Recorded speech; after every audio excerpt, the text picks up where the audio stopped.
Very good afternoon, welcome to smart investor. ఇక మార్కెట్లు ఇవాళ ప్రస్తుతానికి నష్టాల్లో ట్రేడ్ అవుతున్నాయి. సెన్సెక్స్ దాదాపు 150 పాయింట్లు, నిఫ్టీ అరౌండ్ 50 పాయింట్ల నష్టంతో ట్రేడ్ అవుతున్నాయి. మిడ్ క్యాప్, స్మాల్ క్యాప్ కూడా ఇన్ఫాక్ట్ అదే రేంజ్ లో లాసెస్ లో ప్రస్తుతానికి ట్రేడ్ అవుతూ ఉన్నాయి.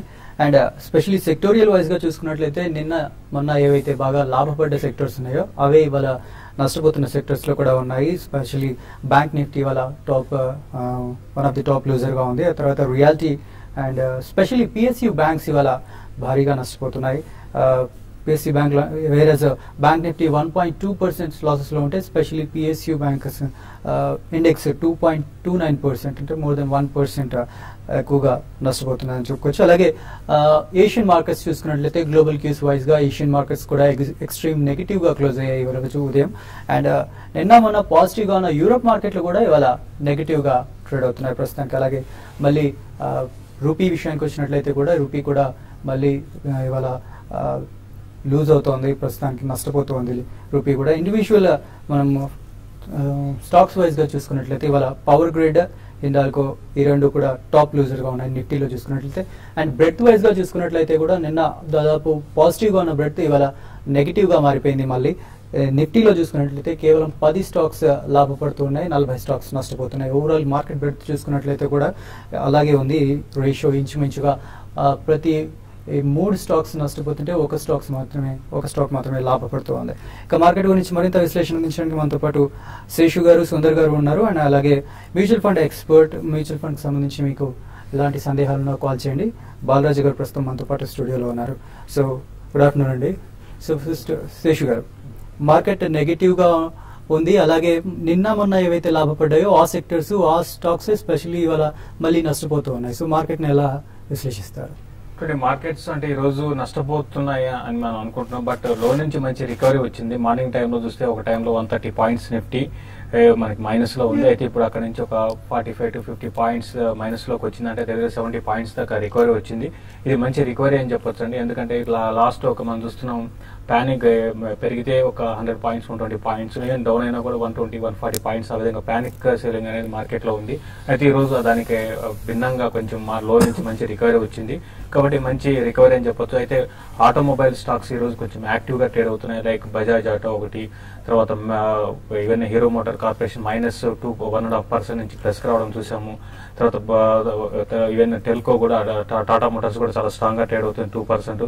కాబట్టి ఇక్కడ నుంచి మార్కెట్స్ ఒక సెక్టర్ అనేది ఏదైనా రీడ్ చేయగలిగితే డెఫినెట్ గా మార్కెట్స్ ఈ లెవెల్లో ఆగొచ్చు. ఏదైనా కూడా ఈ రికవరీ అనేది కొంచెం పాజిటివ్ అంశం అని చెప్పొచ్చు. ఈవెన్ మిడ్ క్యాప్ లో కూడా లో నుంచి కొంత రికవరీ వచ్చింది. ఏదైనా కూడా నెక్స్ట్ వచ్చే కొద్ది రోజుల్లో కూడా మార్కెట్స్ రేంజ్ బౌండ్ ఉండే అవకాశం ఎక్కువ ఉంది. అండ్ బ్యాంక్ నిఫ్టీ కానీ చూస్తే అది కూడా చాలా వరకు స్టేబుల్ గా ఉందని చెప్పొచ్చు. -150 పాయింట్స్ ఉన్నా కూడా బట్ లో నుంచి ఒక 200 పాయింట్స్ దాకా రికవరీ చూసాము. అయితే కొన్ని పిఎస్యూ బ్యాంక్స్ కొంత వీక్ గా ఉన్నాయి. మరి ముఖ్యంగా ఆంధ్ర బ్యాంక్ ఈ రోజు మార్నింగ్ ఒక టైంలో 60 బిలో కూడా రావడం చూసాం. బట్ మళ్ళీ కొంచెం తేరుకొని కొంచెం పైకి రావడం చూసాము. ఏదైనా కూడా మార్కెట్స్ క్లోజింగ్ బేసిస్ లో కొంచెం ఇదే రేంజ్ లో క్లోజ్ అయ్యే అవకాశం ఉంది. -40 అండ్ -60 మధ్యలో క్లోజ్ అవ్వచ్చు. బట్ ట్రేడింగ్ పరంగా చెప్పాలంటే లో లెవెల్లో బై చేసుకునే వాళ్ళు హై లెవెల్స్ కి వచ్చినప్పుడు ఒకసారి ప్రాఫిట్ బుక్ చేసుకోమంటాను. బట్ ఓవరాల్ ట్రెండ్ ఏంటంటే రేంజ్ బౌండ్ ఉండే అవకాశం ఎక్కువ ఉందండి. ఓకే, సుందర్ గారు టెక్నికల్ గా విశ్లేషిస్తారు. మార్కెట్ ఇవాళ మనం చూసాము 100 పాయింట్ల పైగా మైనస్ లో ఓపెన్ అయ్యి 7,700 ఒక కీలకమైన సపోర్ట్ లెవెల్ కి వెళ్ళడం జరిగింది. ఆ లెవెల్ పైన కాసేపు నిలబడి మార్కెట్ కొంచెం ఇంటర్డే ఒక స్ట్రాంగ్ రికవరీ కూడా మనం చూస్తున్నాము. కాకపోతే మార్కెట్ ఇంకా మేజర్ రెసిస్టెన్స్ 7,800 లెవెల్ ఇంకా పరీక్షించలేకపోతుంది. సో మార్కెట్ ఇది ఒక స్వల్ప రికవరీగా భావించవచ్చు. నిన్న 2 రోజుల తర్వాత మార్కెట్ ఒక స్ట్రాంగ్ అప్ ట్రెండ్ తర్వాత సడన్ గా వాళ్ళ నీజర్ క్రియేషన్, కానీ టెక్నికల్ లో ఈ 2 రోజులు పెరగటము పడటము మళ్ళీ వాళ్ళ కొంచెం తగ్గడంలో ఫ్రెష్ ఇండికేషన్ ఏమి కనిపించట్లేదు. మార్కెట్ ఒక వాలటైల్ ట్రెండ్ కనిపిస్తుంది. కాకపోతే నెక్స్ట్ మేజర్ ట్రెండ్ కి మార్కెట్ కొంచెం ప్రిపేర్ అవుతున్నట్టుగా అనుకోవచ్చు. మార్కెట్ లో ఈ వాలటిలిటీ అనేది కొన్నాళ్ళు కంటిన్యూ అయ్యే అవకాశం కనిపిస్తుంది మార్కెట్ లో ఒక స్థిరపడే వరకు. సో ఈ నేపథ్యంలో కొంచెం లాంగ్ పొజిషన్స్ ఉంటే కనుక 7,700 అంటే అదే వాళ్ళ సపోర్ట్. 7,700 కింద స్ట్రిక్ట్ గా స్టాప్ లాస్ పెట్టి లాంగ్ పొజిషన్స్ వాళ్ళు చేయొచ్చు, షార్ట్ పొజిషన్స్ అయితే అవాయిడ్ చేయడం మంచిది. బట్ కానీ ఒక స్ట్రాంగ్ అప్ ట్రెండ్ అయితే ఇంకా మనం ఎక్స్పెక్ట్ చేయడానికి అప్పుడే లేదు. ఎందుకంటే ఇంకా పూర్తిగా ఒక షార్ట్ టర్మ్ కన్సాలేషన్ వచ్చి తర్వాత బ్రేక్అవుట్ అవడం కానీ ఇండికేటర్స్ అన్ని పాజిటివ్ జోన్ లోకి వస్తే తప్ప కానీ ఒక స్ట్రాంగ్ ఒక బయింగ్ అనేది ఫ్యూచర్స్ లో తీసుకోవడం లేదు. ఇంట్రాడే రెసిస్టెన్స్ చూస్తే కనుక 7,790 8,000 వరకు ఉంది. ఆ లెవెల్ పైన కనుక కాసేపు నిలబడితే అప్పుడు 7,850 వరకు వెళ్లే అవకాశం ఉంది. సో మార్కెట్ ఈ రేంజ్ బౌండ్, ఈ కన్సాలిడేషన్, సైడ్ వేస్ ట్రెండ్ ఇవాళ రేపు కూడా కొనసాగే అవకాశం ఉంది. రేపు చాలా కీలకము, ఎందుకంటే వీక్లీ చార్ట్ ప్రకారం చూస్తే కనుక రేపు క్లోజింగ్ కాబట్టి వీక్లీ క్లోజింగ్ లో కనుక చార్ట్ లో ఏదైనా కొంచెం పాజిటివ్ తోటి కనిపిస్తే అప్పుడు నెక్స్ట్ వీక్ పెరిగే అవకాశం. సో ఇవాళ రేపు కన్సాలిడేషన్ తో రేపు ఎలా క్లోజ్ అవుతుందో మనం చూడాలి. రైట్. అలాగే మనం రోజు వింటూ ఉంటాం సైబర్ నేరాలు అని చెప్పేసి. వీటిలో సైబర్ నేరాలు చాలా రకాలుగా ఉంటాయి, బట్ అందులో మనం ఫైనాన్షియల్ ఫ్రాడ్స్ గురించి తెలుసుకుందాం. దీంట్లో చాలా మంది మీకు కాల్ చేస్తూ ఉంటారు, లేకపోతే మెసేజ్ పంపుతూ ఉంటారు, మీరు ఇన్ని లక్షల మీ కోట్ల లాటరీ గెలుచుకున్నారని, లేకపోతే కాల్ చేసి మేము IRDA నుంచి కాల్ చేస్తున్నాము, లేకపోతే బ్యాంక్ నుంచి కాల్ చేస్తున్నాము, మీ అకౌంట్ నెంబర్ చెప్పండి, మీకు క్రెడిట్ కార్డు లేకపోతే డెబిట్ కార్డు నెంబర్ చెప్పండి అని ఇలా కాల్ చేస్తూ ఉంటారు. సో బ్యాంక్స్ IRDA ఎప్పటికప్పుడు వార్న్ చేస్తూ ఉంటుంది, ఇలాంటి వాటిని నమ్మొద్దు, మాకు ఇన్ఫార్మ్ చేయండి, ఇలాంటి కాల్స్ వస్తూ ఉంటాయి అని అంటూ ఉంటారు. బట్ స్టిల్ దీని గురించి ఇంకా ఫర్దర్ డీటెయిల్స్ తెలుసుకుందాం మనం ఆన్లైన్ ఫ్రాడ్స్ గురించి. సో ఇవాళ బాలరాజ్ గారు మనకు ఆన్లైన్ ఫ్రాడ్స్ గురించి ఎక్స్ప్లెయిన్ చేస్తారు. సో బాలరాజ్ గారు. అవునండి, మనకు ముఖ్యంగా డబ్బు నష్టపోవడానికి 2 కారణాలండి. ఒకటి ఇన్వెస్ట్మెంట్ పరంగా మనం రాంగ్ ఇన్వెస్ట్మెంట్స్ చేస్తే దానిపైన లాస్ కనుక వస్తే మనం డబ్బు నష్టపోతాము. దాంతో పాటు ముఖ్యంగా మనం లాస్ట్ ఒక 3-4 years గా చూస్తున్నాం ఆన్లైన్ ఫ్రాడ్స్ కూడా కొత్తగా వచ్చాయన్నమాట. ఇవి చాలా మందికి తెలియక డబ్బులు కూడా చాలా నష్టపోయారు. సో ముఖ్యంగా మనకి ఈ మధ్యకాలంలో 1-2 సంవత్సరాల నుంచి చాలా ఎక్కువగా అయింది ఏంటంటే insurance related online frauds. So general గా మోడస్ ఆపరేట్ ఎలా ఉంటుందంటే Delhi, Gurgaon based gangs operate చేస్తున్నాయి. సో మోడస్ ఆపరేట్ ఎలా ఉంటుందంటే జనరల్ గా ఈ రోజు డేటా సేఫ్ లేదండి. సో డేటా అనేది ఎవరైనా మన డేటా, ఇది ఫైనాన్షియల్ డేటా ఏదైనా కానీ ఎవరికైనా దొరికే ఛాన్స్ ఉంటుంది. సో జనరల్ గా సమ్హౌ వాళ్ళు డేటా తీసుకుంటారు, తీసుకొని contact details, address, policy number ఇవన్నీ కూడా ఉంటాయి వాళ్ళ దగ్గర. సో కాల్ చేసేసి మేము IRDA నుంచి వెరిఫికేషన్ డిపార్ట్మెంట్ నుంచి కాల్ చేస్తున్నాము. సో మీకు మీ పాలసీలు ఏమైతే ఉన్నాయో పాలసీ నెంబర్స్ కూడా కన్విన్సింగ్ గా చెప్తారు. సో ఎవరైతే కాల్ చేస్తారో it looks very authentic. So homework చేస్తారు. It's day to day job అది, వాళ్ళ డైలీ జాబ్ అది. సో మనకు చాలా అథెంటిక్ గా, కాన్ఫిడెంట్ గా, కన్విన్సింగ్ గా మాట్లాడతారు అనమాట. సో కాల్ చేసేసి పాలసీ నెంబర్ చెప్పేసి, సో కన్సర్న్ నెంబర్, పేరు, పాలసీ, మీకు ఇన్సూరెన్స్ పాలసీస్ ఉన్నాయి కదా, మీ పాలసీ నెంబర్ ఇది, లేదంటే మీకు ఇన్సూరెన్స్ పాలసీస్ ఉన్నాయి కదా దాని డీటెయిల్స్ చెప్పండి అని చెప్పి పాలసీస్ డీటెయిల్స్ తీసుకుంటారు. లేకపోతే వాళ్ళ దగ్గర డీటెయిల్స్ ఉంటే డీటెయిల్స్ ఇస్తారు. ఇచ్చిన తర్వాత మీకు ఇన్ని సంవత్సరాలు మీరు ప్రీమియం పే చేశారు కదా, మీకు ఇప్పుడు అడిషనల్ గా బోనస్ వస్తుంది. ఆ అడిషనల్ బోనస్ మీకు రావాలి అని అంటే మీరు కొద్దిగా అమౌంట్ పే చేయాల్సి ఉంటుంది, ప్రాసెసింగ్ ఫీజ్ పే చేయాల్సి ఉంటుంది. సో మీరు ఇమీడియట్ గా పే చేస్తే ఈ రోజే మీకు మీ బ్యాంక్ కి క్రెడిట్ చేస్తాము అమౌంట్ అని చెప్పేసి అర్జెన్సీ క్రియేట్ చేస్తారు. So we will fall for it. దాంతో పాటు ఇంకొక ఫ్రాడ్ ఏ విధంగా ఉంటుందంటే మీరు పాలసీ తీసుకున్నప్పుడు ఏజెంట్ కి కమిషన్ ఏమైతే వచ్చిందో అది మీకు రీఫండ్ చేసేస్తామని. సో ఇట్లా ల్యూర్ చేసి they will make us pay some amount into their bank accounts. So amount pay చేసిన తర్వాత దే విల్ వానిష్ అండి. So this is online insurance related fraud. IRDA ఎవరికి కాల్ చేయదండి. అండ్ IRDA అండ్ రెగ్యులర్ గా insurance companies కూడా advertisement చేస్తూ ఉన్నారు public awareness create చేయడానికి. సో IRDA కానీ ఇన్సూరెన్స్ కంపెనీస్ కానీ ఏ విధమైన పేమెంట్ చేయమని, ప్రాసెసింగ్ ఫీజ్ అని, అదని ఇదని ఏది అడగరు. సో జనరల్ గా ఒక ఇన్సూరెన్స్ పాలసీలో మనం ఏమైనా చేంజెస్ చేయించాలంటే మనకు జనరల్ గా చేంజెస్ ఏముంటాయి, చేంజ్ ఆఫ్ అడ్రస్ ఉంటుంది, చేంజ్ ఆఫ్ బ్యాంక్ డీటెయిల్స్ ఉంటాయి, నామినేషన్ డీటెయిల్స్ చేంజ్ ఉంటుంది. ఇంకా లోన్ గిట్ట తీసుకోవాలంటే దానికి రిలేటెడ్ సర్వీసెస్ తీసుకుంటాం మనం. సో ఇవన్నిటికి కూడా ఏమైనా ప్రాసెసింగ్ ఫీజు ఉన్నా కానీ 100, 200, 300, 500 మాక్సిమం ఉంటుంది తప్ప అంతకంటే ఎక్కువ ఉండదు. ఎవరు కానీ వేలలో అడగరు. సో ఇలా కాల్ చేసి 30, 40, 50 వేలు మీరు పేమెంట్ చేయండి, మీకు అడిషనల్ గా బోనస్ ఇస్తామని చెప్పేసి this is how we can lose money in insurance related. Specially దీంట్లో అన్ఎడ్యుకేటెడ్ పర్సన్స్ ఎక్కువగా ట్రాప్ అవుతుంటారు. Not only literally but financially and technique wise గా కూడా. సో చాలా మంది ఎడ్యుకేటెడ్ పర్సన్స్ కూడా they have fallen pray for this and they have lost money అండి.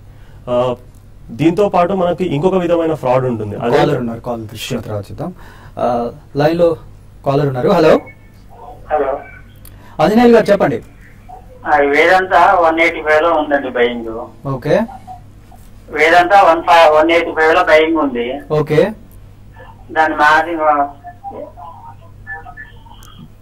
దాని అమ్మాలా ఉంచుకోవాలా, హోల్డ్ చేయాలని. వేదంతా గ్రూప్ మనం గతంలో కూడా చూస్తుంటే మనం చూసామండి 220, 240 లెవెల్స్ లో ఉన్నప్పుడు కూడా బయింగ్ అని అడిగితే అవాయిడ్ చేయమన్నాను. ఇప్పట్లో మళ్ళీ మీ రేట్ 180 లెవెల్స్ అయితే వచ్చే అవకాశం అయితే కనపట్లేదండి. ఈవెన్ 120 ఆ లెవెల్స్ రావడం కూడా చాలా కష్టంగా కనపడుతుంది. మీరు ఏదైనా కూడా ఈ స్టాక్ లోంచి ఎగ్జిట్ కమ్మని చెప్తాను. బట్ ఇప్పుడు ఇమీడియట్ కాకుండా కొంచెం వెయిట్ చేయండి. కొంత ర్యాలీస్ వస్తే ఆ ర్యాలీస్ లో మీరు వేదాంత నుంచి మీరు ఎగ్జిట్ కమ్మంటాను. ప్రస్తుతం అయితే ఇక్కడ ఇదే రేంజ్ లో ఉండే అవకాశం ఉంది. అరౌండ్ 90 and 92 దగ్గర కొంచెం ఈ స్టాక్ ఆగవచ్చు. బట్ లాంగ్ టర్మ్ లో మాత్రం కొంచెం మార్కెట్స్ బులిష్ ఉంటే కొంత ఇందులో రిలీఫ్ ర్యాలీ రావచ్చు. ఆ వచ్చినప్పుడు దీంట్లో నుంచి ఎగ్జిట్ అయిపోయి వేరే స్టాక్ లో ఇన్వెస్ట్ చేసుకోమని చెప్తారండి. Okay, next caller Srinivas Karimnagar నుంచి లైన్ లో ఉన్నారు. శ్రీనివాస్ గారు చెప్పండి. Sir Motherson Cipla HCL tech ఈ రిలయన్స్ క్యాపిటల్ ఇప్పుడు బై చేసుకోవచ్చు సార్, ఇట్లా ఎఫ్ఆర్ఓ స్టాక్ ప్రిఫర్ చేస్తారా? ఓకే, మీరు చెప్పిన 4 స్టాక్స్ కూడా మంచి మొమెంటం ఉన్న స్టాక్స్ అండి. మదర్సన్ సుమి కానీ, హెచ్సిఎల్ టెక్నాలజీస్ కానీ, రిలయన్స్ క్యాపిటల్ కానీ కొంచెం ఫ్రంట్ లైన్ స్టాక్స్ లోనే కనిపిస్తుంది. నా ఉద్దేశం ఈ లెవెల్ ఇది ఒక ఫస్ట్ బయింగ్ పాయింట్ గా పెట్టొచ్చు. ఈ 3-4 స్టాక్స్ బాగా స్ట్రాంగ్ రియాక్షన్ కూడా రావడం జరిగింది. కరెక్ట్ గా సపోర్ట్ దగ్గర ట్రేడ్ అవుతుంది. కాకపోతే మార్కెట్ లో కొంచెం ర్యాలీ రావాలి. ఇవాళ రేపు చూడండి, చూసి కొంచెం మార్కెట్ ఏమైనా స్టేబుల్ అయితే కనుక స్ట్రిక్ట్ గా స్టాప్ లాస్ పెట్టి హోల్డ్ చేసి బై చేయొచ్చు. ఓకే, ఇక్కడ షార్ట్ బ్రేక్ తీసుకుందాం. మనం బ్రేక్ తర్వాత మరిన్ని కాల్స్ అండ్ మెయిల్స్ చూద్దాం.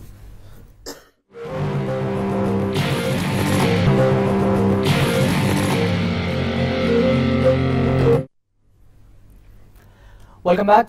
నెక్స్ట్ కాలర్ లైన్ లో ఉన్నారు అనిల్ గారు. హలో హలో చెప్పండి. Good afternoon sir. Good afternoon అండి. నేను విజయవాడ నుంచి సార్, నా పేరు అనిల్ అండి. ఫోర్స్ మోటార్స్ గురించి నాకు తెలియదు సార్. ఓకే, మీరు కొనారా?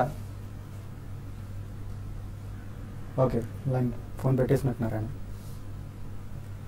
ఫోర్స్ మోటార్స్ చూస్తే కనుక గత 2 ఏళ్ళుగా బాగా పెరిగిన స్టాక్. 300 రూపాయల నుంచి 3,300 దాకా పెరిగిన స్టాక్.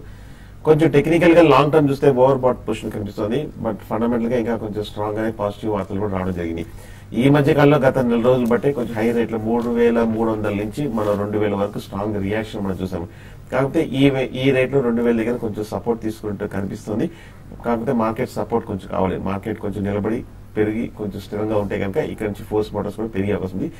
ఫ్రెష్ గా బై చేయాలనుకుంటే మటుకు కొంచెం వెయిట్ చేయండి, ఏదైనా కొంచెం డిప్ లో బై చేయొచ్చు. నెక్స్ట్ వినుకొండ నుంచి కాలర్ ఉన్నారు నాగేంద్ర ప్రసాద్ గారు. హలో హలో, నమస్తే sir. Manappuram finance 2000 shares 30 rupees లో బై చేసింది sir. Okay, long term wait చేయగలుగుతాను. ఇంకోటి హెచ్సిఎల్ ఇన్ఫోసిస్ 1000 ఉన్నాయి సార్ 40 రూపీస్ లో. ఓకే, ఒక 1 year 2 year వెయిట్ చేయగలుగుతాను. ఏమైనా ఇక్కడ బై చేయొచ్చా అన్నారు. షూర్.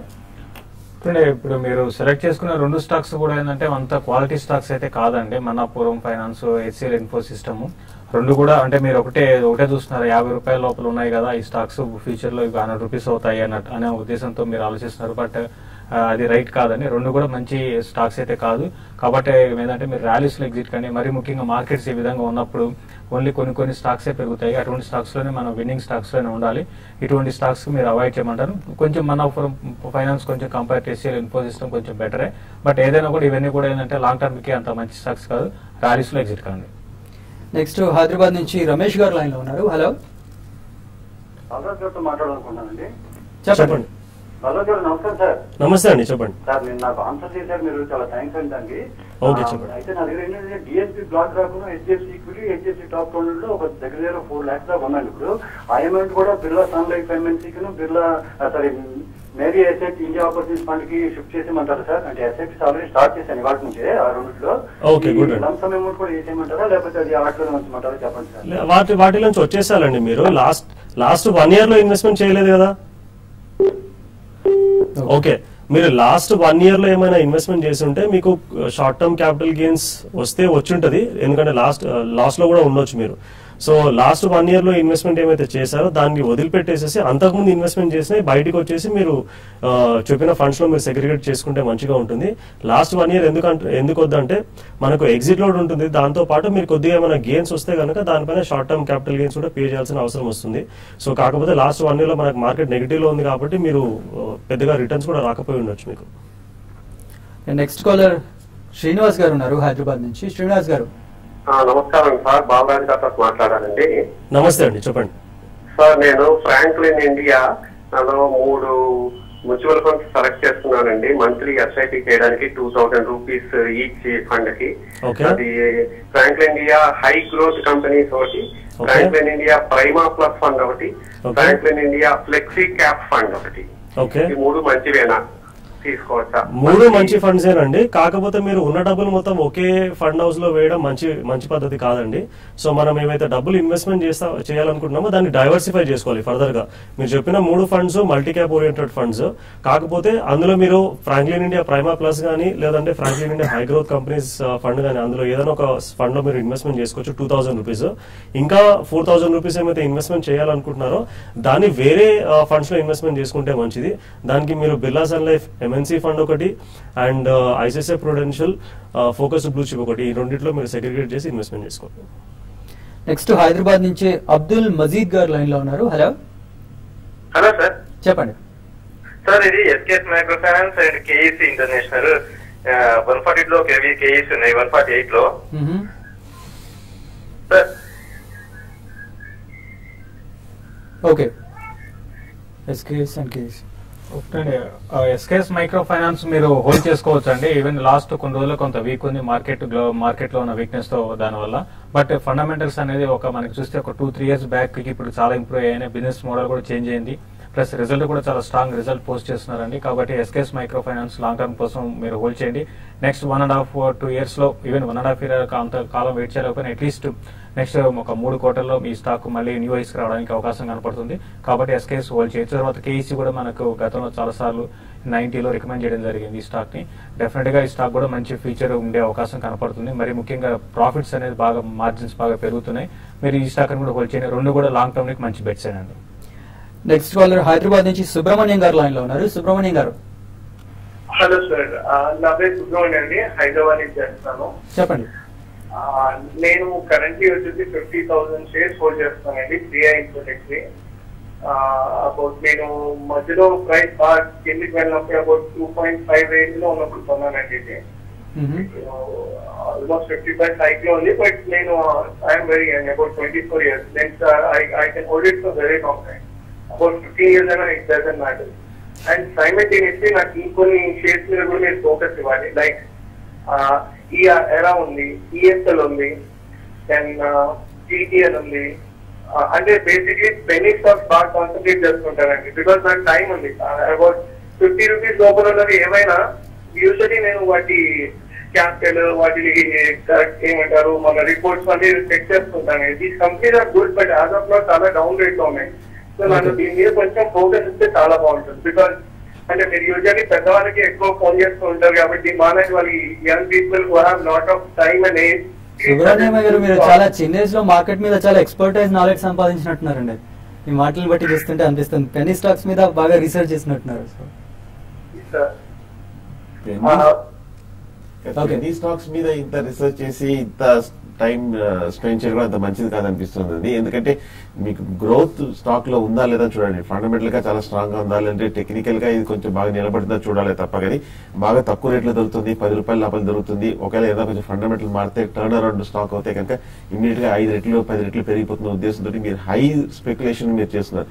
సో ఇటువంటి యాటిట్యూడ్ మంచిది కాదనిపిస్తుంది. మీ దగ్గర డబ్బులు ఉన్నట్టు కూడా తెలుస్తుంది కొంచెం. దీని బదులు నా ఉద్దేశం పెన్నీ స్టాక్స్ ఉంటే కనుక ఏమైనా ర్యాలీ వచ్చిందంటే ఎగ్జిట్ అయిపోవడం మంచిది. సో ఆయన ఐడియా ఏంటంటే నేను జస్ట్ 24 పెన్నీ స్టాక్స్ ఇంకా 15 ఏళ్ల వరకైనా పెరగకపోతాయి అన్న ఐడియాలో ఉన్నారు. అంటే ఒకటే ఇప్పుడు 15 ఏళ్ళు అంటే కంపెనీలు మేనేజ్మెంట్ అంటే ఒకటి మీరు 10 రూపాయల లోపల ఉంది అనేది చూడకుండా దాంట్లో ఉన్న ఫండమెంటల్ చూడండి, రిజల్ట్ చూడండి. ఇప్పుడు మీరు 3i Infotech అన్నారు. 3i Infotech ఇంతకు ముందు ఐసిఐసిఐ ప్రమోట్ చేసిన కంపెనీ అండి. అయితే కంప్లీట్ గా ఇది ఓన్లీ ఫైనాన్షియల్ ఫీల్డ్ కి సాఫ్ట్వేర్ ప్రొవైడ్ చేస్తుంది. బట్ రీసెంట్ డేస్ లో ఏమైపోయిందంటే కంప్లీట్ గా రిజల్ట్ పరంగా బాగా డిసప్పాయింట్మెంట్ చేయడం, తర్వాత ఈవెన్ డెట్ కూడా ఎక్కువ అయిపోయింది. కాబట్టి ఇటువంటి పరిస్థితుల్లో వాళ్ళు ఇప్పుడు ఒక 10 కోట్లు ప్రాఫిట్ పోస్ట్ చేసినా కూడా వాళ్ళకి ఒక 500 కోట్లు 600 కోట్లు డెట్ ఉంటే మీకు ప్రాఫిట్స్ కనపడవు. కాబట్టి ఇవన్నీ ఒక యాంగిల్ కాదండి, చాలా యాంగిల్స్ ఉంటాయి. మీరంటే పెన్నీ స్టాక్స్ లో కొన్ని పెరుగుతాయి, డెఫినెట్ గా పెరిగిన స్టాక్స్ చాలా ఉన్నాయి. బట్ అవి క్యాచ్ చేయడం అనేది అంత ఈజీ కాదు. కంపెనీ మేనేజ్మెంట్ గురించి మనకి క్లియర్ గా తెలియదు కాబట్టి చాలా కేర్ఫుల్ గా ఉండమని చెప్తారండి. ఓకే, అక్కడ మీకు స్క్రీన్ మీద కనిపించే డీటెయిల్సే కాదండి, కంపెనీలో పర్సనల్ గా పనిచేసే ఎంప్లాయీస్ కానీ టాప్ మేనేజ్మెంట్ కానీ వీళ్ళందరి మీద డిపెండ్ అయి ఉంటుంది కంపెనీ పర్ఫార్మెన్స్ అనేది. సో బాలాజీ గారు, you want to word something? మనకి ఇంకో కైండ్ ఆఫ్ ఫ్రాడ్ వచ్చేసేసి one time password bank related fraud అండి. సో ఇందులో ఏం జరుగుతుంది అని అంటే మనకు కాల్ వస్తుంది. అగైన్ మనకు బ్యాంక్ అకౌంట్ నంబర్ కానీ మన పర్సనల్ డీటెయిల్స్ కానీ somehow they will try to find it. And మనకు కాల్ వస్తుంది, మేము మీ బ్యాంక్ నుంచి కాల్ చేస్తాం. ఒక విషయం చెప్పండి, కాల్ చేసినప్పుడు మనము ఏ డీటెయిల్స్ ఇవ్వకూడదు, ఇది ఒకటి చెప్పండి చాలు. మనం ఐడి ఇవ్వకూడదండి, లాగిన్ ఐడి ఇవ్వకూడదు, లాగిన్ పాస్వర్డ్ ఇవ్వకూడదు, అండ్ ముఖ్యంగా వన్ టైం పాస్వర్డ్. ఇప్పుడు చాలా వరకు బ్యాంక్స్ లో మనకు వన్ టైం ట్రాన్సాక్షన్ చేసినప్పుడు 6 డిజిట్ వన్ టైం పాస్వర్డ్ ఇస్తున్నారు. So one time password that's the final checking measure అనమాట. సో అది ఇచ్చామనంటే then we're gone. So one time password ఎట్టి పరిస్థితుల్లో ఎవరికి కూడా షేర్ చేయకూడదు. అండ్ ముఖ్యంగా అన్నోన్ పర్సన్స్ ఎవరైనా కాల్ చేసి మేము వెరిఫై చేస్తున్నాం అన్నా కానీ you shouldn't give your bank details అండి. సో మనకు అంతగా కావాలంటే you can directly call the customer care. Customer care కి కాల్ చేసినప్పుడు జనరల్ గా వాళ్ళు మనకు కార్డ్ డీటెయిల్స్ అడుగుతారు, లేదంటే బ్యాంక్ అకౌంట్ నంబర్ అడుగుతారు, అండ్ ఏటీఎం పిన్ అడుగుతారు. సో మనము డైరెక్ట్ గా కస్టమర్ కేర్ నంబర్ కి కాల్ చేస్తున్నాం కాబట్టి there is no issue as such. So ఇప్పుడు one time password is a last checking measure అనమాట. అది మాత్రం ఖచ్చితంగా మనం ఇవ్వకూడదు. Okay, so next last caller ఉన్నారు లైన్ లో, వెస్ట్ గోదావరి నుంచి. హలో, నమస్తే సార్, బాలాజీ గారికి అండి. నేను ICICI blue chip focus blue chip fund ఒకటి, ఇద్దరు పిల్లల పేరు మీద హెచ్డిఎఫ్సి ఈక్విటీ 2, అట్లా మొత్తం నెలకి 10,000 ఇన్వెస్ట్ చేస్తున్నాను. ఇప్పుడు దీన్ని ఎట్లా డైవర్సిఫై చేసుకోవాలి, అట్లా ఉంచుకోవడం బెటర్ చెప్పండి. రెండోది, ఆన్లైన్ లో సపోజ్ ఒక మ్యూచువల్ ఫండ్ కొనాలంటే మనం ఆన్లైన్ లో మన ఇంటర్నెట్ లో మన సిస్టమ్ లో కొనుక్కోవచ్చా? అదొకటండి. తర్వాత లిక్విడ్ ఫండ్, ఇప్పుడు సపోజ్ నా ఎస్బీఐ అకౌంట్ లో 1,00,000 రూపాయలు ఖాళీగా ఉంటున్నాయి, అది ఒక సంవత్సరం అవసరం అవుతుంది, ఒక నెల అవసరం అవుతుంది, ఒక నెల అవసరం అవుతుంది, దాని ఏమైనా లిక్విడ్ ఫండ్ లో పెట్టొచ్చా? మీ ఖర్చు ఎంత ఉంటుందండి? మంత్లీ ఎక్స్పెన్సెస్ ఎంత ఉంటాయి? ఇది కొంచెం ఇన్వెస్ట్మెంట్ సిస్టమేటిక్ ఇన్వెస్ట్మెంట్ ప్లాన్ లోనే పెడుతున్నాను ఇది మ్యూచువల్ ఫండ్స్. 6 months అయింది సార్ స్టార్ట్ చేసి. లేదు, మీ మంత్లీ ఎక్స్పెన్సెస్ ఎంత ఉంటాయండి? హలో, మీ నెల ఖర్చులు ఎంత ఉంటాయి? నెల ఖర్చులు సుమారు 20,000 ఉంటుంది సార్. ఓకే, ఫైన్ అండి. మీరు ఓన్లీ 2 ఫండ్స్ లో ఇన్వెస్ట్మెంట్ చేస్తున్నారు, ICICI Prudential focused blue chip and HDFC equity. So HDFC equity fund నుంచి బయటకు వచ్చేసేయండి. అండ్ దాని బదులు మీరు Franklin India prima plus, Birla sun life MNC fund, UTI equity fund, Mirae India opportunities fund, ఈ 4 కూడా మీరు స్ప్రెడ్ చేసుకోండి. ICICI Prudential focused blue chip అట్లాగే పెట్టుకోండి. సో దాంతో పాటు మీరు సెకండ్ క్వశ్చన్ అడిగింది ఏంటంటే ఆన్లైన్ లో మీరు ఇన్సూరెన్స్ పాలసీస్ తీసుకోవచ్చు అని చెప్పేసి. మీకు ఇన్సూరెన్స్ ఏమైతే కావాలో అది మీ యాన్యువల్ ఇన్కమ్ ఏమైతే ఉంటుందో దానికి 10 to 12 times మీరు ఇన్సూరెన్స్ కవర్ తీసుకోవాలి. ఉదాహరణకి 25,000 రూపాయలు మీరు నెలకి సంపాదిస్తే దాదాపు మీకు 20 లక్షల నుంచి 30 లక్షల వరకు మీకు ఇన్సూరెన్స్ కవర్ ఉండాలి. జస్ట్ ఎగ్జాంపుల్ చెప్తున్నాను. ఇది మీరు ఆన్లైన్ ద్వారా ఆన్లైన్ టర్మ్ ఇన్సూరెన్స్ తీసుకోవచ్చండి. మీరు పర్టికులర్ కంపెనీ వెబ్సైట్ కి వెళ్ళి లాగిన్ అయ్యి మీ డీటెయిల్స్ పంచింగ్ చేసి ప్రీమియం పే చేసి తీసుకోవచ్చు. అవసరమైతే వాళ్ళు మెడికల్ రిక్వైర్మెంట్స్ కూడా అడుగుతారు, మెడికల్ టెస్ట్ చేసి మీరు తీసుకోవచ్చు. ఫైనల్ గా మీరు అడిగింది లిక్విడ్ ఫండ్స్ లో పెట్టుకోవచ్చా అని చెప్పేసి. సో జనరల్ గా మీ మంత్లీ ఎక్స్పెన్సెస్ ఏమైతే ఉంటాయో దానికి 2 to 3 months మీరు సేవింగ్స్ అకౌంట్ లో ఎప్పుడు పెట్టుకోవాలి. దానికి మించి ఏమైనా మీ దగ్గర డబ్బులు ఉంటే కనుక దాన్ని మీరు లిక్విడ్ ఫండ్ లో పెట్టుకోవచ్చు. 2 to 3 months మనం సేవింగ్స్ అకౌంట్ లో ఎందుకు పెట్టుకోవాలంటే సాటర్డే కానీ సండే కానీ హాలిడేస్ ఉన్న రోజు కనుక మనకు డబ్బులు అవసరం అయితే మనము లిక్విడ్ మ్యూచువల్ ఫండ్స్ నుంచి తీయలేం కాబట్టి మీరు సేవింగ్స్ అకౌంట్ లో పెట్టుకోండి. శశి గారు అన్నట్టుగా ఇందాక మార్కెట్లు చాలా లో నుంచి రికవర్ అయ్యాయి, బట్ క్లోజింగ్ ఎలా అవుతాయో చూడాలి. సో ఒక మాటలో ఏం చెప్తారా? ఒకటి, మార్కెట్స్ రికవరీ అయినా కూడా అంటే ఈ లెవెల్లో మళ్ళీ ఆగొచ్చండి. మళ్ళీ ఇప్పుడే కొంచెం కరెక్షన్ కూడా స్టార్ట్ అయిందంటే ఇంట్రాడే డిప్ అంటాము. సో ఓవరాల్ గా చెప్పాలంటే ఒక -60 to 70 points రేంజ్ లో ఉండే అవకాశం ఉంది. అయితే ఇండివిజువల్ స్టాక్స్ లో ఏడీఐజీ ప్యాక్ లో కొంత యాక్టివిటీ కనబడుతుంది. ఈ లెవెల్ 7740 ఆ లెవెల్ ఆగడానికి అవకాశం ఉందండి క్యాష్ లో. రైట్, థ్యాంక్ యూ బాలరాజు గారు, థ్యాంక్ యూ శశి గారు, థ్యాంక్ యూ సుందర్ గారు. ఇది వాళ్ళ స్మార్ట్ ఇన్వెస్టర్.